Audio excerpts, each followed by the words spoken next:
2 frames, 5 questions.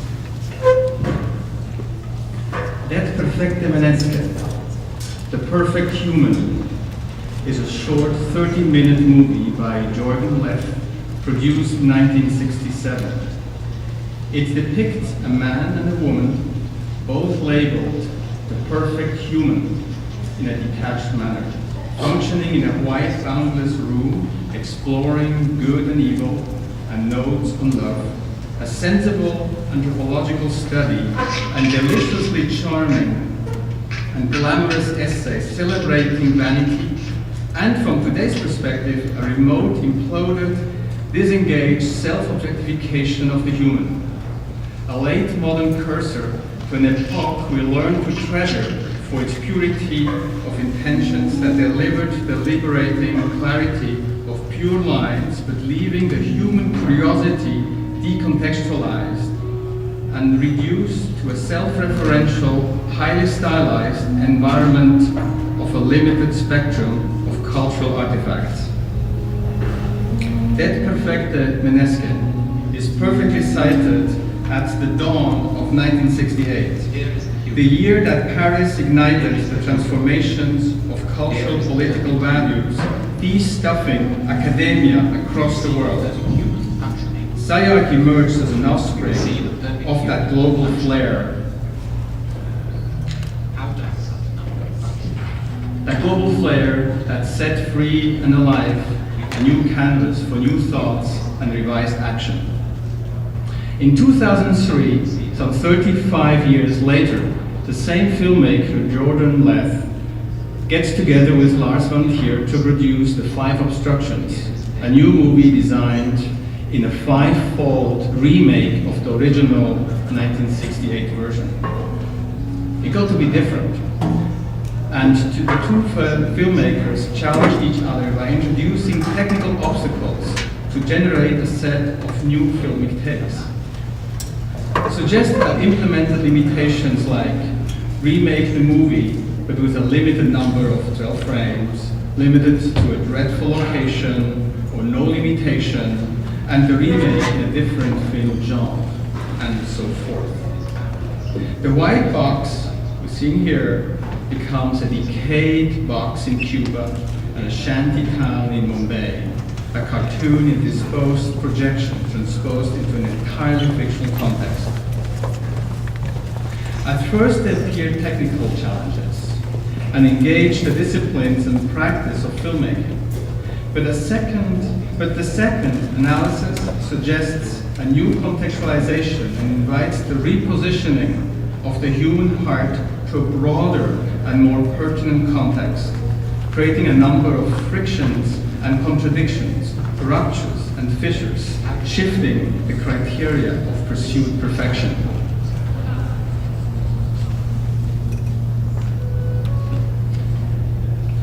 Frame 2.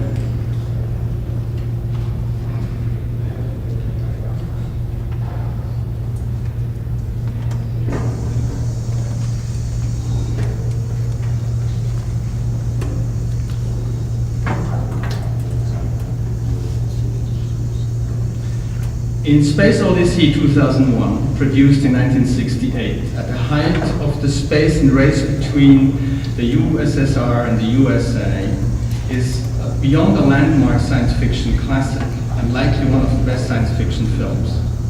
It is about the exploration of the unknown, of the world made by man itself. The story is one of evolution of the humanoid and the potentials of AI. A race begins between the computer, here HAL 9000, and the human, with the winner achieving the next step in evolution, whatever that might be.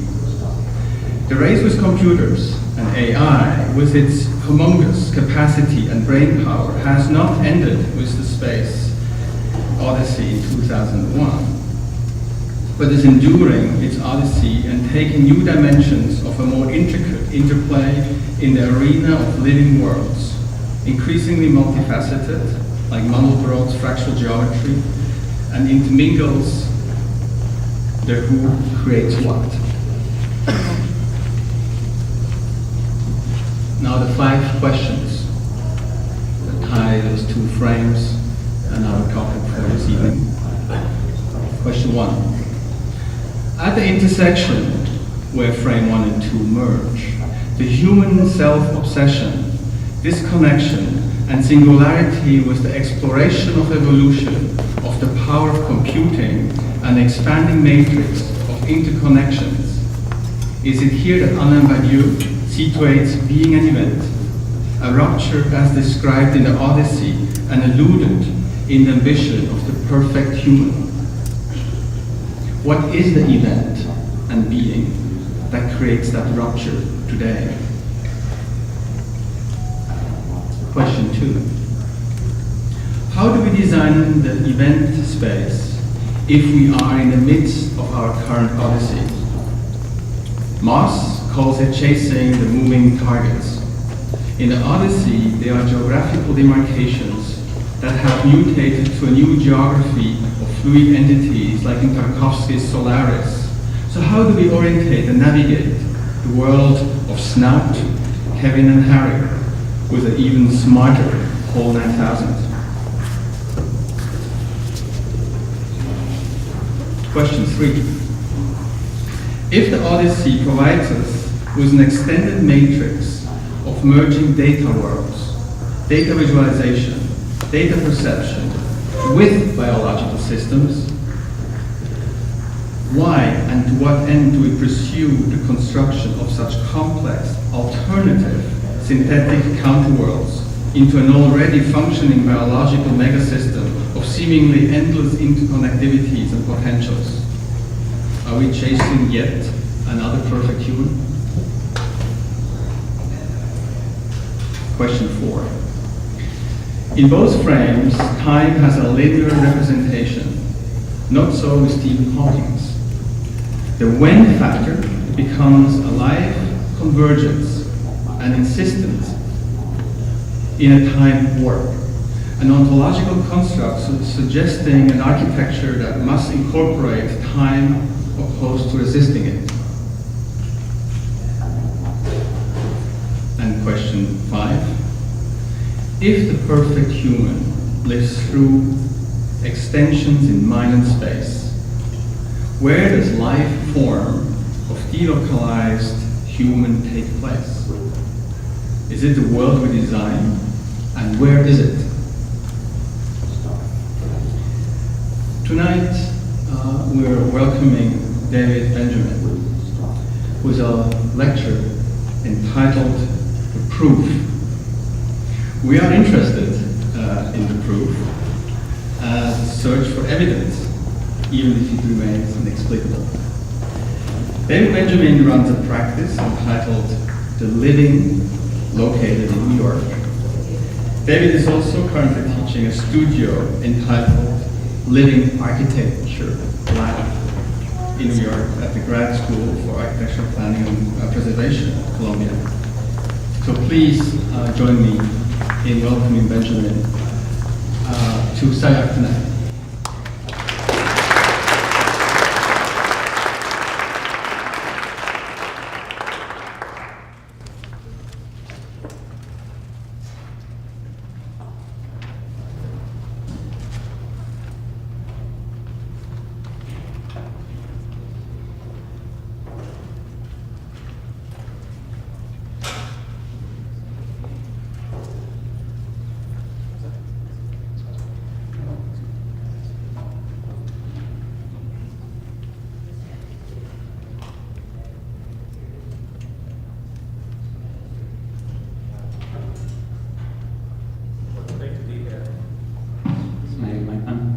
It's great to be here. Thanks for that introduction and kind of provocation.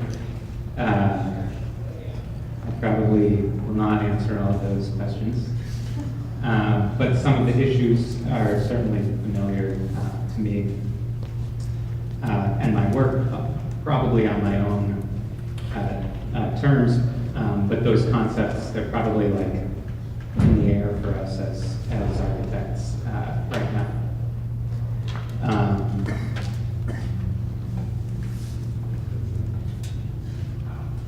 So let's see, let's set up here at launch.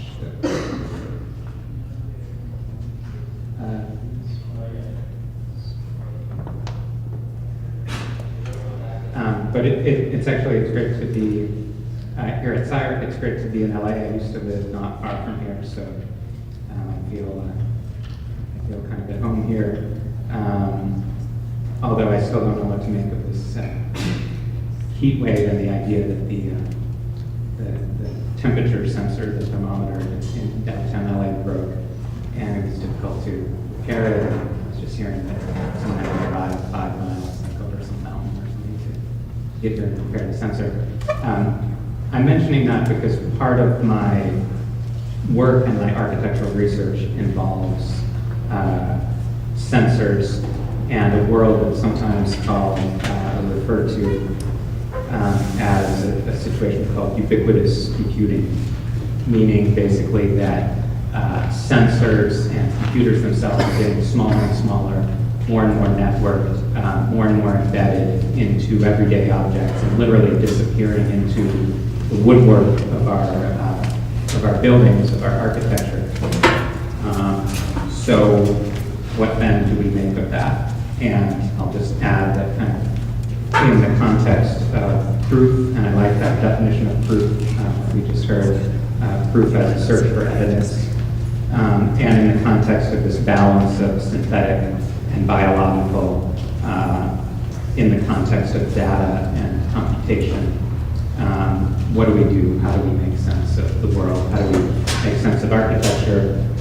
Are there big changes coming, or is it just another flavor of things we've dealt with before? And in that respect,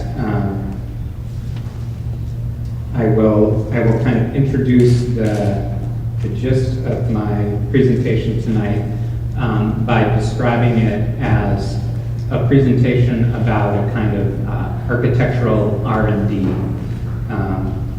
as a kind of an architectural exploration, a system of research, and it involves a kind of system of interconnected loops of research, a little bit like this diagram here. The idea that architectural research could be thought of as a kind of ecosystem where no project stands alone, where no project can be fully understood independently from all other projects. And so I'm going to introduce a series of projects and cover them quickly and try to focus as much on the relationship between the projects as on the details of the projects themselves. Now, I should first mention that the projects themselves have been conducted through a few different channels. First, through my architecture practice in New York called The Living. Second, through a research lab at Columbia University called the Living Architecture Lab. Both of these projects are ones that I run with my friend and collaborator, Suen Yang. And I'm also going to talk about two research initiatives with different collaborators called Proof. So one of the research initiatives itself is called Proof, and another one called Architecture Biosynthesis. So I'll kind of unfold these gradually as I show some details of some projects. The story basically starts with an approach to architecture that's experimental, open source, open-ended, incremental, collaborative, and in the spirit of ongoing research, not closed and definitive research. So it's an approach that involves thinking big. It involves imagining kind of radical futures. It involves allowing ourselves to be kind of utopian and idealistic. But at the same time, the approach is very immediate. It's hands-on. It's even kind of rough and raw in some ways. And it involves basically trying to address some of today's urgent and kind of messy issues and problems with today's available and kind of messy technologies. So it's immediate, here and now, and hands-on. The approach has been documented briefly in a series of books that I published with Suen Yang out of Columbia called Life Size. And in these books, we document a method of research that we kind of invented called flash research. And this is a kind of rough DIY type of research. It involves self-imposed limits, so a limit of time, 3 months or less, a limit of budget, $1,000 or less, and the challenge that within these limits that we would explore an architectural idea through a full-scale functioning prototype. Although we imagine that these projects last for 3 months, and they do, they often are interconnected with other longer-term research projects, so their lifespan kind of grows. These projects involve collaboration with people from architecture, but also from the fields of art and science. These projects involve a kind of iterative cycle of ideas and prototypes, and then revised ideas and revised prototypes over and over incrementally, rather than a linear progression between idea then to gradually drawings to renderings to models and final prototypes at the end. Most of our prototyping is at full scale, and we imagine that this flash research, although it's kind of quick and immediate and DIY, that it fits into a kind of larger ecology of projects that we will do. Yet we hope that we will always continue to develop some new flash research projects as a kind of incubator to researching architectural ideas. And finally, a single flash research project shown on the left is connected to other projects by ourselves and others. The gist, there we go. The gist of these projects, or part of the method, is to make these iterative prototypes. In some ways, we challenge ourselves to make a prototype a week, and you're seeing here a kind of flavor of that kind of prototyping. Each one builds incrementally off the previous one, so they're not necessarily dramatic steps, but we're always kind of building and testing and learning through making these prototypes. I'll describe 3 of the projects really briefly and then move on to describe some different types of projects. The first project is called Living Glass, and we began with a material called a shaped memory alloy. Some of you probably know this. It's sometimes called muscle wire also. And this is a very thin wire that contracts along its length when you apply electricity to it.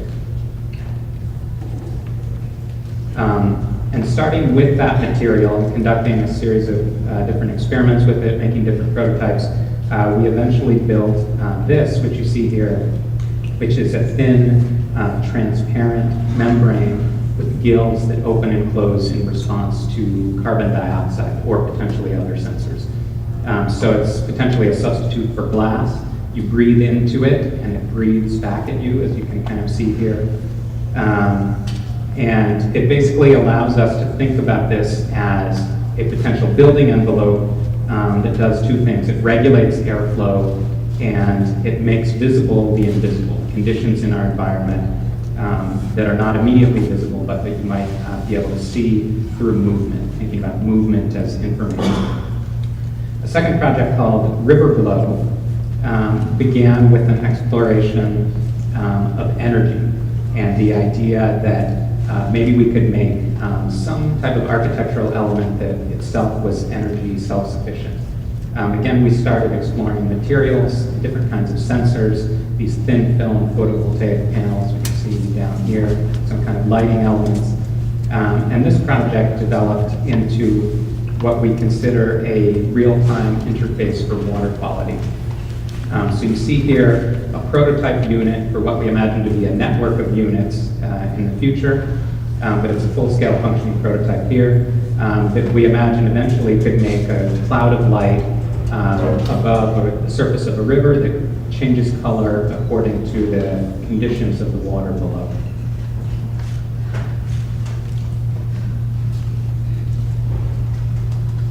And in this third project, which we call Better, Cheaper, Faster, one of the things we wanted to investigate was some techniques that didn't involve any electronics at all, that were more about construction, that were a little bigger scale. But again, we started with something kind of limited and tangible. In this case, we started with an inexpensive and weak material, which is 1/4-inch plywood. We also were very interested in a parable, or maybe it's actually a fairy tale, called the Quarreling Brothers. And I'll just summarize the parable very briefly to say that in this parable, a father sits down with 3 children and wants to teach them a lesson. He says to the first child, pick up a single stick and break it, and the child is able to do that fairly easily. He says to the second child, pick up 2 sticks and break them. And the second child picks up 2 sticks and he can break them, although it's a little more difficult than 1 stick. He says to the third child, pick up 3 sticks, or maybe a handful of sticks, and try to break them, and the child can't do it. And the father's point is that even when you have individual elements that are weak, by combining them in a certain way, you can create a system that is strong, an aggregation that is strong. Maybe in his sense he's thinking about family, but we thought that could also be applied to architecture. We created this low-cost, lightweight building framing system. Again, we tried to create just enough to prove our concept. So the system stood for what could be a broader framing system that could incorporate more space than we show here. But we decided to try to prove some of the major issues and make a prototype that showed promise for being able to make a larger system. When we document these types of projects, we prepare things like instructions, like technical specifications, circuit diagrams, sometimes source code. And the idea here is that the project itself should be ongoing. It should be open-ended. It should be prepared to link to other projects. So the kind of things we need to publish about the projects are things like instruction manuals. And here are 2 examples of instructions that we made for 2 projects that we did. The idea is that those are more important than a kind of glossy rendering, a kind of finished image of the project. And this allows us to connect to another kind of channel or type of research, which is a class we teach at Columbia called Living Architecture. And from our instructions, from our simple instructions, and from the same initial material as our Living Glass project, these students created a totally different and unique and inspiring project called the Huggy Wall. Similarly, and this is the one where I need to send. Bad. The upper shot is so bad. So these are other students. The upper shot is extremely awful. The upper shot is terrible. The upper shot is horrifyingly terrible. This is the Columbia upper shot, not the SCI-Arc upper shot. Oh, the upper shot came out pretty good. The upper shot is good. The upper shot is awesome. The upper shot is nice. The upper shot is excellent. The upper shot was amazing. Okay, so you get the idea there, but again, students are taking the initial premise of some of our research, some of the research of the Living Architecture Lab, and they're building their own versions of it. So in this case, the input is kind of ambient sound. It's basically a microphone and some simple speech recognition software that's sensing positive and negative words, and it's controlling the color and the temporal blinking of lights, which could be considered to be full-scale prototypes for a new kind of wall. So in essence, it's a version of the kind of cliche, only the walls could talk and potentially listen, but here's how that might look. Now, I showed those projects in part to describe how we've been kind of building incrementally off of certain types of research. And now I'm going to describe a couple of projects that involve some slightly different interests. They're a little larger in scope and in budget. They're still exploring, in some cases, sensors and embedded digital technologies and a world of the future where we can engage kind of ecosystems of technology in interesting ways. But they also involve kind of installations out in the public or constructions out in the public. So just to kind of summarize, flash research involves DIY prototypes and proof through a kind of full-scale functioning demonstration. This new series of projects involves construction in public space and proof through public engagement. And this first one, called Living City, was basically an exploration of a future when buildings might talk to one another. So one way of describing the setup for this project is to observe that buildings already have a variety of sensors.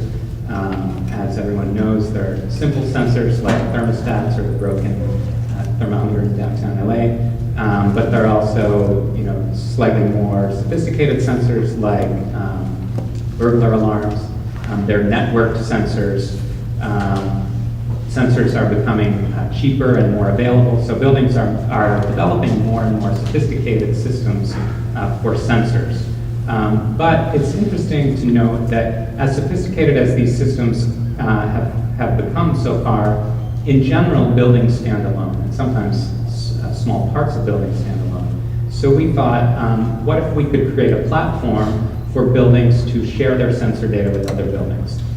For buildings to kind of develop in a gradual way their own social networks, for buildings to communicate with one another, but not through necessarily a top-down infrastructure like a smart grid, but more through a kind of open-ended social network, where the network gets better with more participants, and where we move from this situation of local input, local output in a single building, to the idea that we could have local and global input and local and global output. Basically, the vision is that a system of sensors and software could allow buildings to share their data. They could do this in multiple ways. So the same core technology could allow buildings to connect multiple kinds of input with multiple kinds of output. And as we would develop the proof of concept of this idea, we imagined that we would build an open-ended platform that others could contribute to and develop off of. Then, when we were thinking what kind of sensor data, what kind of application, what kind of building would we apply this to, we were very interested in exploring kind of public space in the city. And we observed that air, which was a part of some of our previous projects, is a kind of public space. It's very personal. You breathe it into your own lungs, but it's also a public resource. It's shared by everyone in the city. It goes into and out of building facades. And we thought maybe actually building facades themselves could be thought of in a similar way. So air is public space, but also building facades could be a public space. Because when you think about the city as a whole, the building facade may belong as much to the public, to the street, as it does to the individual building owner. And what we wanted to explore was a system that could take advantage of or explore these two issues, air and the building facade, as new kinds of public space.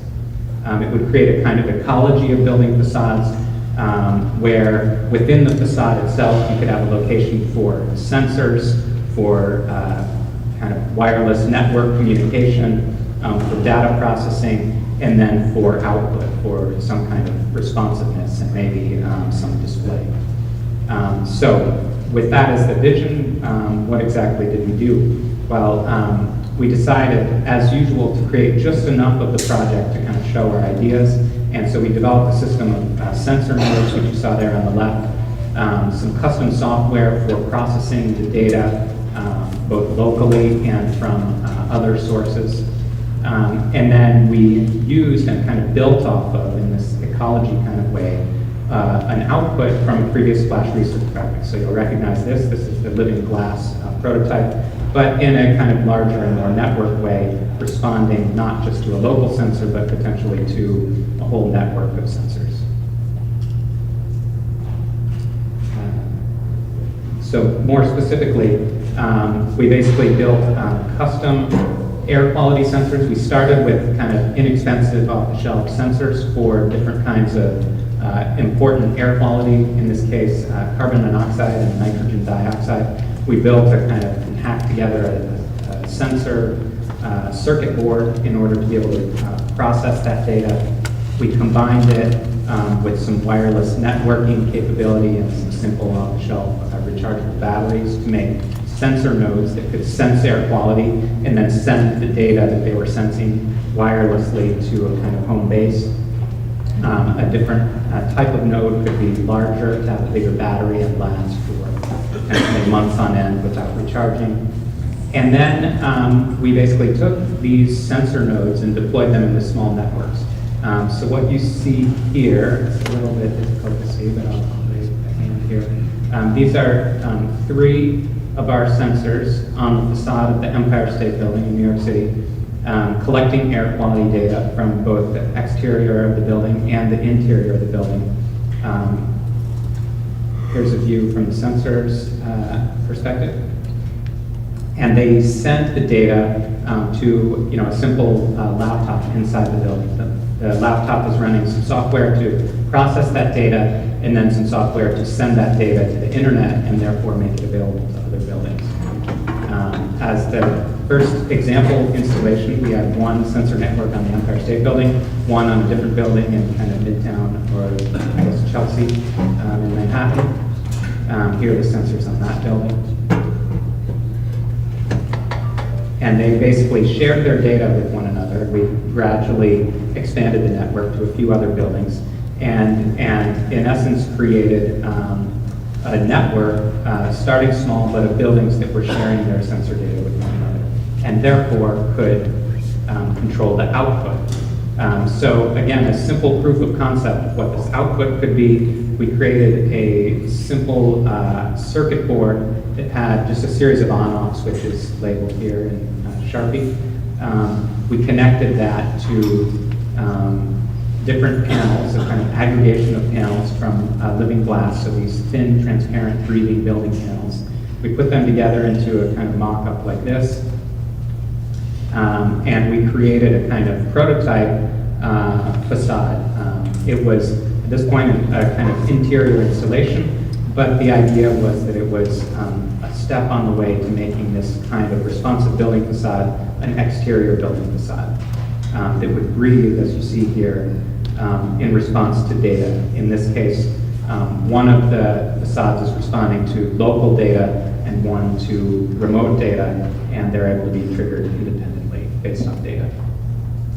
In essence, this kind of breathing building facade, but scaled up to a city where buildings potentially talk to one another and share their sensor data.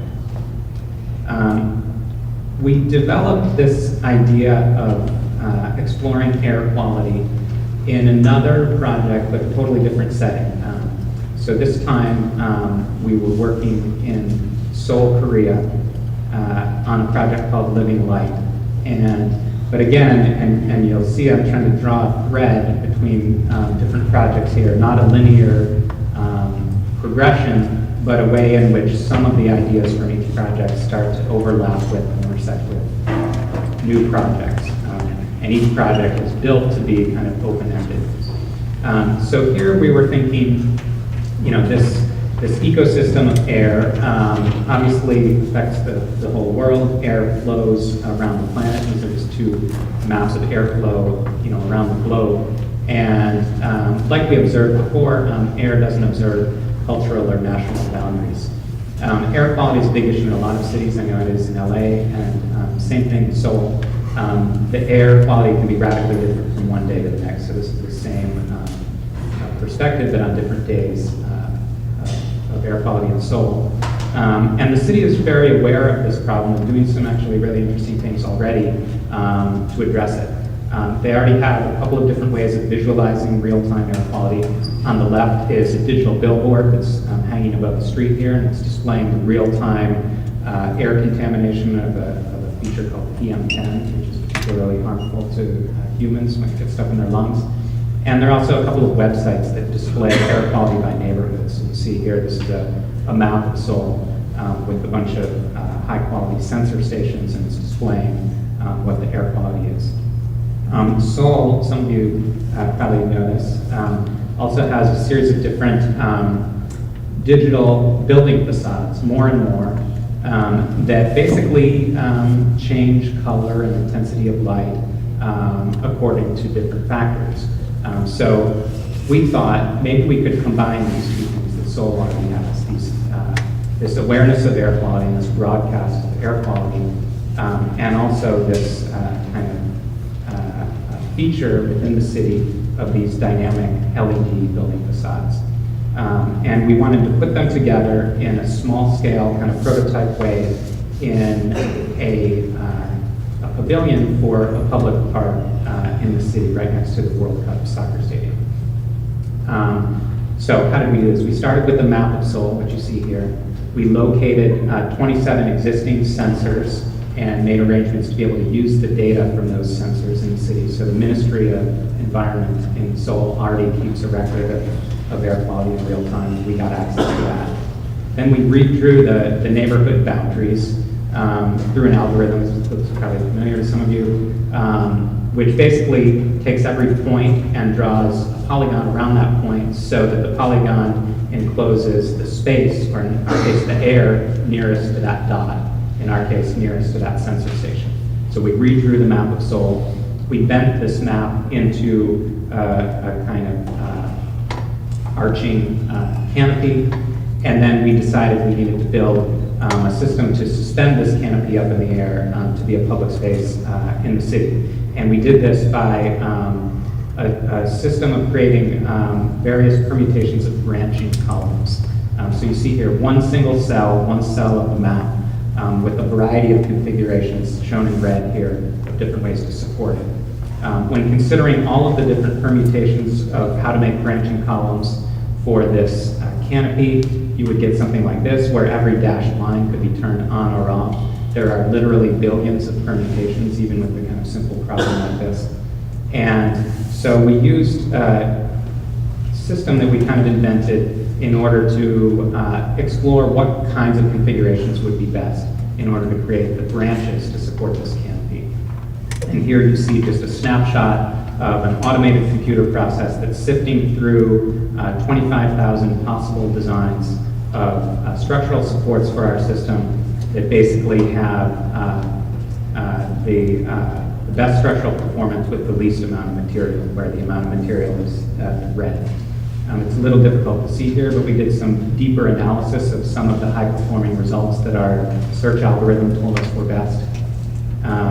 We looked at the data in a slightly different way by plotting it, and here you see, as marked in blue, a set of designs that the computer algorithm told us were equally high-performing based on our criteria, and a single red one selected, which is the design that we like for certain other criteria. And I'll describe a little more about this process and its connection to some other research in a second.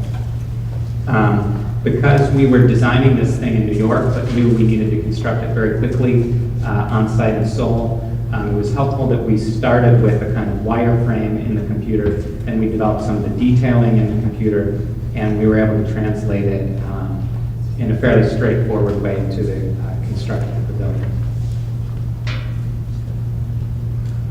Nevertheless, although it may seem like a fairly straightforward process as I just described it, we actually used our typical process of creating dozens and dozens of physical prototypes to test things. Our initial idea was to create the building skin out of milled corian panels, and there was a mock-up for that. Here was what it would look like in a kind of pixelated on or off pattern when lighting up a facade.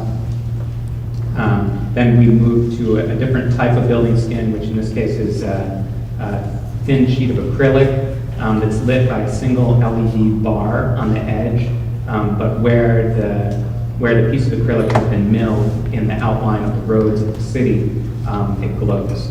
So you shine light in the side of the panel, but it comes out of the face of the panel. Here, we worked with some actually pretty high-tech structural engineers at Bureau Halford on this project, but nevertheless, we did this test. I don't think it has an official name, but it's basically testing the structure for being able to respond to wind load. We developed a system working in partnership with another research lab at Columbia to make a series of details to be able to put this frame together out of pretty simple steel members that were digitally fabricated. We did a first mock-up of a cell. We did use one of our kind of standard techniques of like a duct tape together model to test out a few things.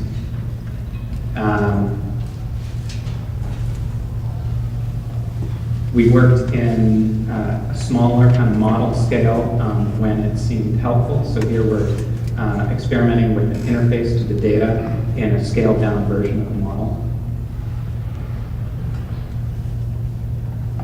And then once we were nearing our deadline, we prepared a way to assemble this, this frame on site in just a couple of days, actually, with a few workers.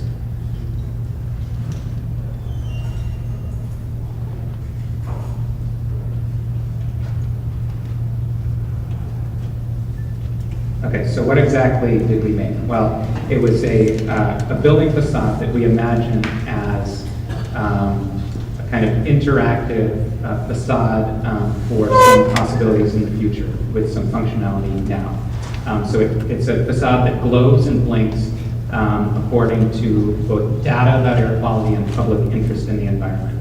So as I was describing before, the city already has this kind of thing, these digital billboards that update people about air quality. And in our case, we're not going to give the same type of data, but we're going to give what we think might be a more legible type of data. So whereas the digital billboards display a number, the PM10 reading, what we display on our facade is whether the air quality is better now than last year.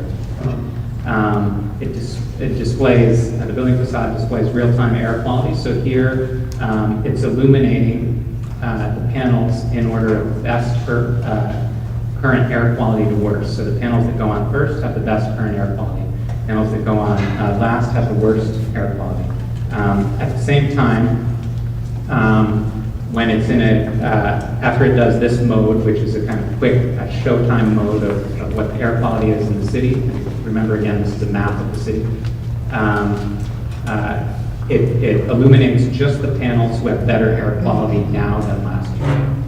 And then the second, and in some ways more captivating part of the feature for us was creating a text message interface to a small version of architecture. So here you can text message the building facade. You send it a request which consists of a zip code of a neighborhood. It blinks the panel with that zip code, as you see there.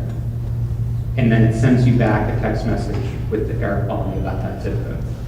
So not only is the building facade providing a kind of personal interface, but it's providing a register of collective interest. So if you were walking through the park and you saw panels blinking, you would know that other people were interested in the environment. The more blinking, the more interest in the environment. So here again, remember, we're thinking about this kind of research as potential for further development or further projects.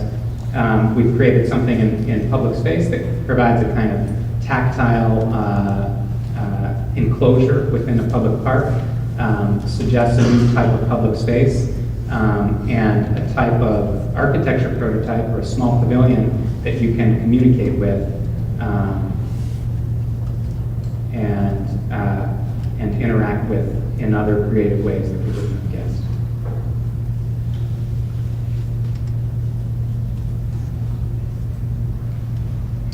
Okay, now I'm going to describe this kind of parallel track of research which we were doing, which I was doing with a series of studios that I teach at Columbia University called Proof.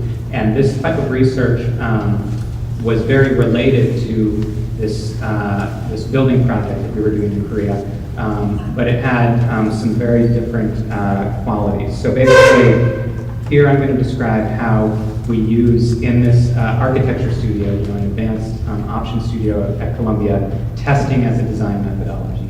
The idea that we could use kind of open-ended tests as a way to explore possible designs and potentially achieve new types of designs through some computation techniques. So this probably looks familiar to people. It's the use of CATIA, but it's similar to other parametric modeling softwares that allows you with a single digital model to create potentially infinite variations of a design. And so the question for us really is, why would you want this? Once you have infinite variations of a design, how do you choose between the permutations? And how do we even, as a starting point, understand the differences between different permutations? One way you can do this is by using some kind of mathematical or computational techniques. And this is a very simple output which basically shows a graph of all the possible designs in a parametric model. And you can see that if you imagine a design space, a potential design space, as having the characteristics or the qualities of a design on the X and Y axis, and the performance of a design on the Z axis, then you get this kind of topological surface. And you can have some problems, some digital models where the topological surface is pretty simple, but also some where the topological surface is more complex. And remember, this is a kind of mathematical representation of all of the possible permutations of a design when you use a parametric model software. And then what this allows us to do, once we start being able to control a variety of different design permutations, is connect to a kind of unique and specialized software normally used by aeronautic or aerospace and automotive engineers to do optimization. And what we're doing is using or kind of misusing the software in order to explore design space in a kind of creative and open-ended way. So whereas engineers would want to use this software to achieve the single most high-performing design, if you imagine a topological representation of the problem, they're trying to get to the highest point on that surface. As architects, we're trying to get to a point that's pretty high, but that might be novel, that might be different than we would normally be able to imagine through our typical architect rules of thumb. And so we're using, again, digital software as a method of kind of open-ended exploration. So without being able to describe these in detail, this just gives you a flavor of the ways that, again, students are using some of the same techniques that we use in our lab to explore totally different types of problems. There's some feedback between the student projects and the lab projects, but also they each have their own kind of flavors and goals and scopes.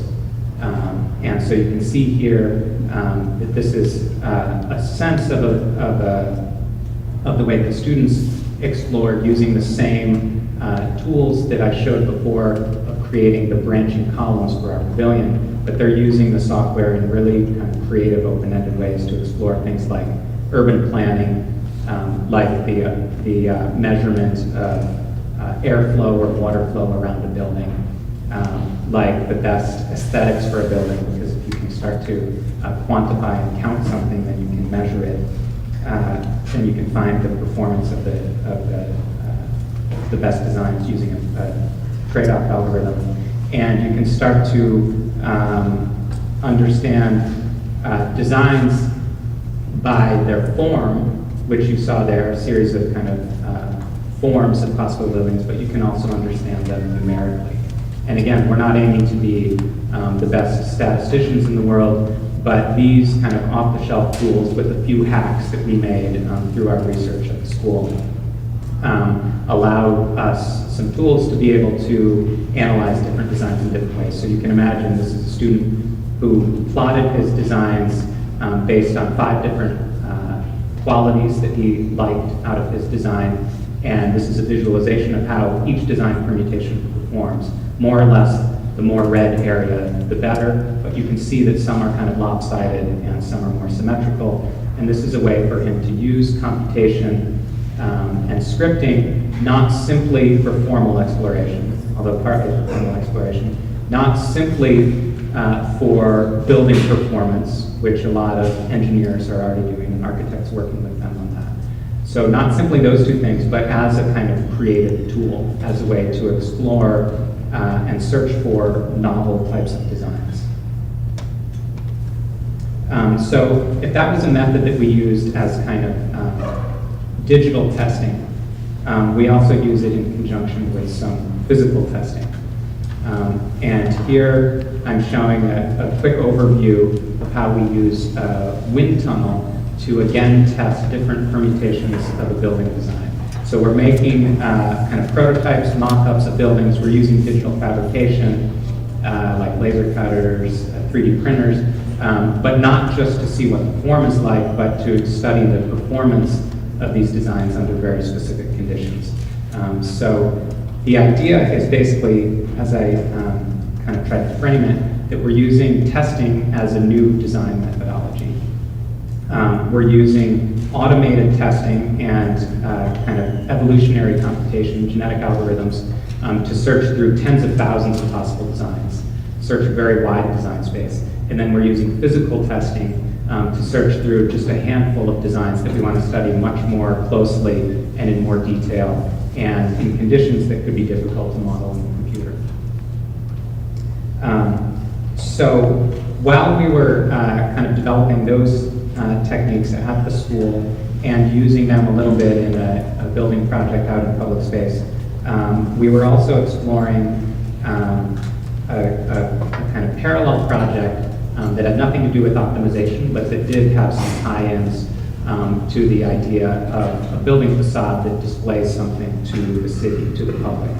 In this project, called Amphibious Architecture, which was a collaboration between our Living Architecture Lab and the artist Natalie Jeremijenko, we started thinking about submerging some of the technologies of ubiquitous computing, so some sensors, some lighting elements, submerging that kind of stuff in the water, but in the kind of urban waterways. And we were interested in trying to make some kind of connection between the ecosystem of land and the ecosystem of water at two sites, one in Lower Manhattan, shown in the red box at the bottom, and one up in the Bronx, near the Bronx Zoo. We developed a system that was kind of amphibious because it was working with land and water, but it was also amphibious because the elements themselves were part in the water and part out of the water. They kind of lived in both environments. So you see here the kind of core technology is a tube, a plexiglass tube that's 3 feet underwater, 3 feet above water, that has sensors below water, lighting above water, and is connected into a grid. And I'll develop a little bit what the functionality is. So we network them together. We start addressing challenges that are a little greater than the challenges with our kind of desktop type of prototypes. So we're installing this in a pretty complex urban situation off of Pier 35 in the East River in Lower Manhattan. So it requires a certain level of robustness. At this point, no duct tape would convince the city official that our system would work. We worked with engineers and with some other collaborators to develop a system that would be able to anchor this lightweight network of tubes in place for about 3 months of some very vicious tides and water flows of the East River. But nevertheless, even though we were making a kind of robust prototype that had to last and it had to withstand some heavy forces and it had to be seriously engineered, we considered the project to be a kind of open-ended experiment. And there were many things that we were doing that we had never done before and that we believed really no one had done before. So here we're kind of still working in a kind of mock-up phase at the beginning, testing things out in the lab before we put them in the water. Building this kind of series of networked electronics with sensors and lighting, transporting it out to the site in our rented van. And so basically what the system is it's a system of sensors below water and lights above water. The sensors sense the presence of fish, as shown here with the simple sonar sensor, the quality of the water, and what we call human interest in the environment, which we sense through text messages. And again, you'll see some similarities here between this project and the project with air quality in Korea. So halfway across the world in a kind of different environment, but we're building on our own ecosystem of research and also connected to other people's research. So it's got this text message interface It's got these floating tubes, and you see the network of tubes kind of merging with other lighting in the city. Flowing a little bit, so it's a little bit of a flexible network, but still connected together in a legible way. Visible at different times of the day in different ways. And becoming what we think of as a kind of horizontal building envelope in the city. So you see it here, kind of in the same frame as another envelope in the city, the Empire State Building in green. But our network of floating tubes in blue here becomes part of an ecology of information and lighting in the city. So to give you a little bit more of a flavor and describe a little bit of the details, I'll show this, which shows some of our work in the lab, but somehow when it's deployed. So here, this is a prototype for sending a text message and requesting information about the river. You get back a text message that tells you what the water quality is, and also when fish have swum by and how many. You get that back on your text message, but also, like in our previous project, it causes the lights to kind of wink back at you and to wink back at the city, so that this system becomes a kind of public interface, a way for citizens to know what other citizens are thinking and doing.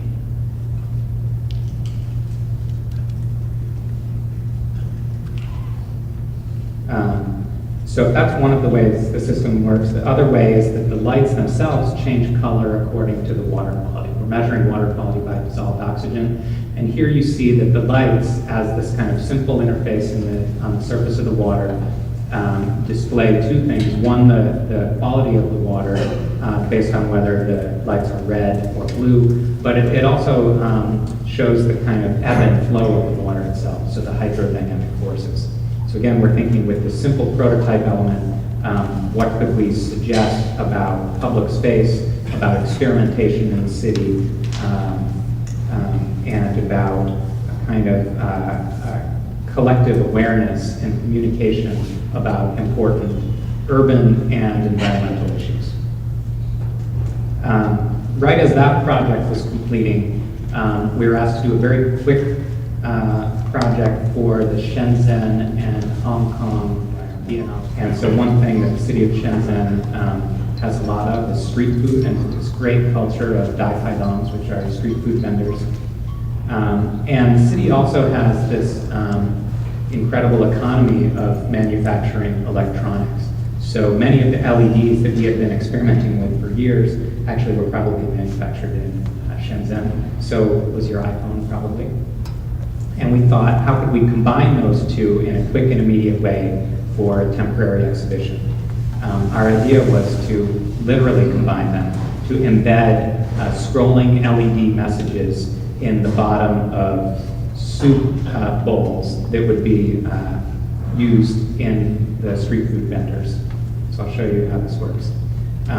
This allowed us basically to have some type of communication between the two cities, Hong Kong and Shenzhen. They're not too far apart, but this allowed us to have some exchange of messages between the cities through street food. And it also allowed us to have this interesting kind of ecosystem of communication between a whole kind of community of international architects and artists, so between visitors and between locals, people who lived in these two cities. So what we did in our normal kind of prototyping way was we took a series of these LED message badges, we hacked into them, we allowed ourselves to program different messages into these LED badges. We kind of made a magic trick of embedding the message into a bowl so people wouldn't know it was there. And then we had an interface for communication in the city. We then made arrangements with different street food vendors around the city, and this allowed us to take the venue of the Biennale outside of the gallery walls and out into all of this lively street life in the city, often at night. Here's one of our bowls in action at the Dai-Pai-Dong right next to the hotel where we were staying. So these soups, which you can kind of customize by picking out vegetables and meats, are prepared in molds, and this allows us to hide the messages below the food and use surprise as a means of communication out in public in the city. It's a message that's at once both public and personal, because people discover this message at the bottom of their soup. They didn't know they were going to receive a message, but they receive a message. But the messages have been programmed by curators at the Biennale to be provocations, kind of text message length provocations about life in the city. Here's one example of what the message would say. It would say it in both English and Chinese.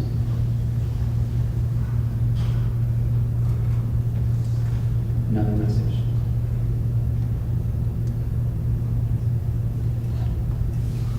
And it was basically our way of trying to engage an admittedly kind of far out version of architecture, but an idea that with digital embedded technologies, we can make interesting things happen. We can work creatively, even with low-cost elements.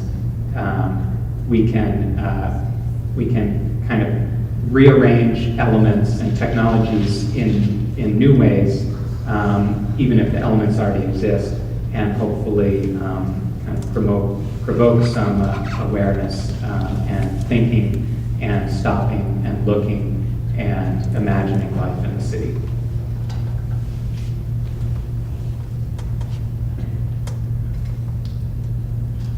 Okay, this is the last project that I'll describe, and I'll try to describe it fairly briefly.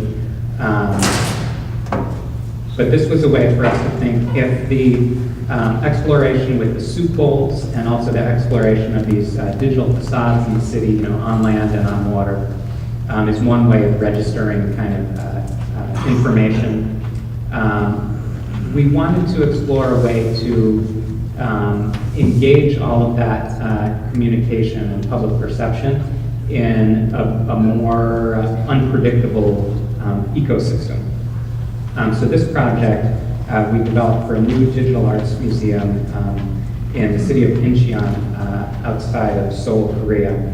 And the idea was to create a single ecosystem that would be a kind of microcosm of the ecosystem of the city itself, combining forces and flows of imagination, construction, action, digital materials, or kind of synthetic materials, but also natural materials.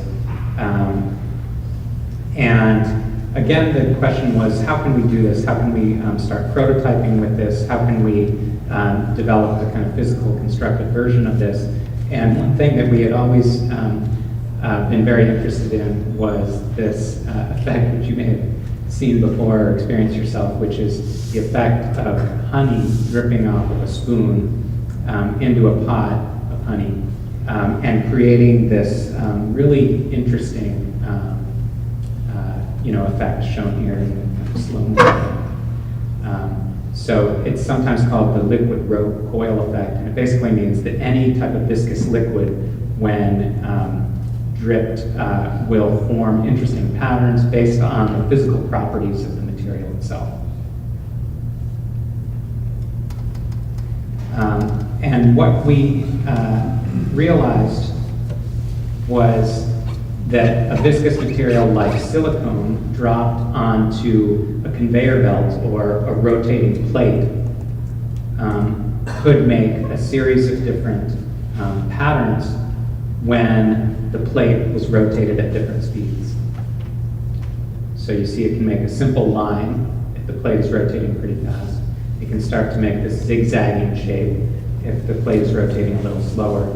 And it can even create much more complex effects like simple coiling or even figure eight-like patterns. And it creates a kind of sewing machine-like effect of different stitches.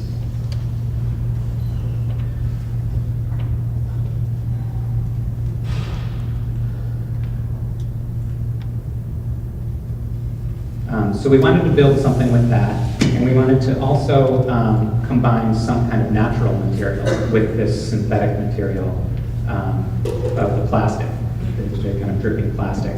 And so we chose moss as an example of vegetation because moss is kind of robust, it can grow on many different surfaces, and we created a kind of mechanized way for being able to control the amount of moss that we contribute to this ecosystem of construction. And the last thing as part of our kind of ecosystem of interaction was a kind of material of thinking or of ideas. And I'm not sure if you can read the details here, but you're probably familiar with this type of thing. This is a beta site that Google offers that allows you to enter a search term and monitor its frequency over time. So I made this quick mock-up. I entered the word future. I chose a region, in this case Los Angeles, and I plotted the frequency of the use of the word future in web searches within Los Angeles over the past 3 months. And you see actually that the line is not totally flat. There's a little bit of fluctuation. And for some reason on certain days, say at the beginning of July, toward the end of August, and somewhere around here in September, there was a kind of spike in thinking about the future. What we wanted to do was not necessarily create a super high resolution version or analyze in great detail why the future might have been on the kind of collective consciousness on certain days and not others. But we wanted to see if we could engage this type of thinking in a kind of ecosystem with a type of construction and a type of natural growth and artificial growth and decay at the same time. So we developed this idea that we would create a tomorrow index to measure how much people are thinking about the future in real time and allow us to control some kind of ecosystem of construction over 30 days of this exhibit. So here is our thinking about exactly how to relate the elements to each other. We have this kind of system of automated construction. It's almost like very, I don't know, either primitive or super advanced digital fabrication. It's not producing exact precision, it's producing a kind of messiness, but it is responding in a predictable way, although there are enough forces interacting that some of the results are a little bit unpredictable. So this is our diagram for a way that we can have a rotating plate, dripping viscous fluid, spraying moss, controlled by ideas, but also controlled by natural features of construction and material properties and natural systems of growth and decay of things like vegetation. So how does it work? Here is the bottom of a rotating plate that's controlled by gears, so we can control the speed of rotation. Here's a funnel where we put in plastic pellets that are melted and then extruded at a constant rate while the rotation of the plate changes. Here is the kind of buildup of a wall, an environment, an ecosystem of construction that's affected by thinking about the future, but also by these natural forces of construction and vegetation. Here's what it looks like from a slightly different angle.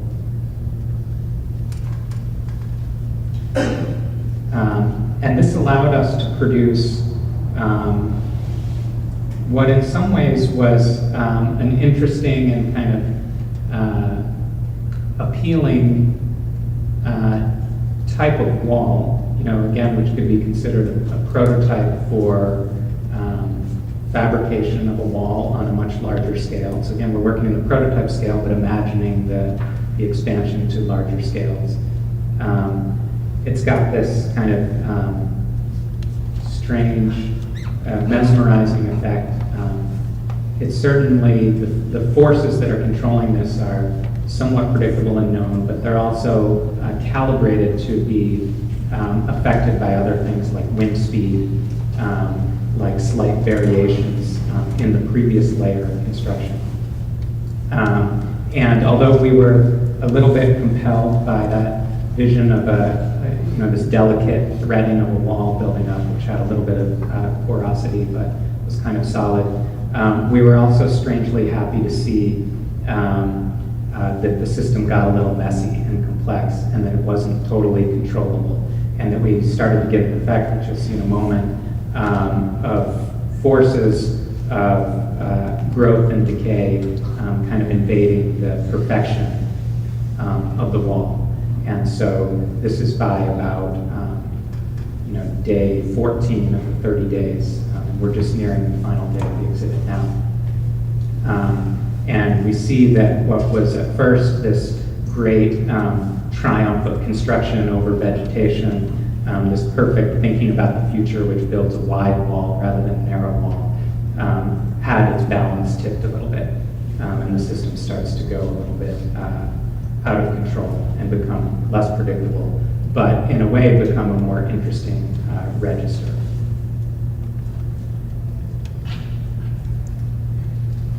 Here are just some images of the growth of the wall over time. Spraying of the moss onto the wall, which makes it harder for one layer of plastic to adhere to the next. So the moss is kind of eating away at the construction, and the construction is kind of covering and preventing the moss from growing in this kind of ecosystem-like valve. We also have a system of spraying mist onto the whole environment to help promote the growth, natural growth of vegetation. It's controlled by an on-site laptop, so this is the interface to that Google real-time input from the data, web searches. We have certain stains on this, otherwise kind of pristine white wall. You start to see the kind of decay of the system a little bit. But it starts to create its own alternate patterns, not a perfect pattern, but another type of legible path rings of construction. Here is how it looked, maybe 18 days or so into it. There's like these weird artifacts of pressures and forces and tensions, even though we can't analyze them with super high resolution. And here it's starting to grow again, so it's up to about waist height, and this was probably about like 6 days ago.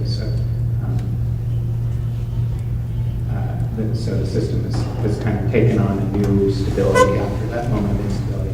And just to point out, here's a mapping. These terms aren't Korean. You can read them, they're up here, but they're kind of translated here. You see the blue line is future, registering the interesting future over the course of about 30 days. And then there's a battle between the red and the orange lines of thinking and searching about environment, or thinking and searching about construction. And the kind of tipping point occurred right about here, which corresponds exactly to when the wall started to tip over. More people started thinking about environment and construction, and this perfect wall started to get a thinner line and basically compromise structurally. So really that is the final project that I will show, but I want to close in what I think is a kind of fitting way by showing not even really a work in progress. The previous project, Lifecycles, was a work in progress, and this is a project that has only just begun, but in the spirit of kind of open-endedness, I'll try to describe it very briefly. So this is a project that's related to two initiatives and a pretty wide range of researchers. It's called Synthetic Aesthetics, and it's also called Architecture Biosynthesis. And the basic premise here is that we're currently in a century of biology. If last century was a century of physics, this century is a century of biology. It's more of a major force in terms of technology, innovation, research budgets, and potential to change the world. So there are people working in this field of biology that are working in a much more specific way on something called synthetic biology. Some of you may have heard of this. And the simple definition of that is that it's a combination of engineering approaches with the complexity of biology, with the aim of moving from the system, which has interesting parallels to architecture, the current system of building every biological application from scratch as a one-off, moving from that system, which sounds familiar to us as architects, to a system of building with standard, composable, predictable parts. So what if biological parts could be designed and built and documented in the same way that electronics parts are designed and built and documented? So we could pick off the shelf a small sequence of DNA, like you can pick off the shelf a resistor, for electronics, or a capacitor, or a transistor, and know how to plug in that biological part with other biological parts, like Legos, snapping them together and creating systems of really intense and interesting and novel functionality. What would that mean? So the scientists are already thinking about this, and they've developed one of many types of research that they're doing, the people who are working at the forefront of synthetic biology. And they have the idea that maybe it would be interesting for some of them to talk to designers. So why would synthetic biologists want to talk to designers? Well, one, they think that we have some interesting ways of thinking about things. That design thinking allows you to look at problems upside down, to come up with kind of novel approaches. And so they're interested in whether there might be a formula or some kind of lessons to be learned from design thinking that they could apply to the design of biological systems. And so they've created a kind of residency exchange to pair 6 synthetic biologists with 6 designers. Speaking of design very loosely, like someone from the company IDEO, someone who's an artist who designs with smells. And I've become part of this initiative as an architect, contributing to thinking about what could the potential be when we combine design with synthetic biology. And from our point of view, though, as architects, why would we want to partner with synthetic biologists? Because I gave my best description of why synthetic biologists might be interested in coming to us. And here, I think it's basically the sky is the limit.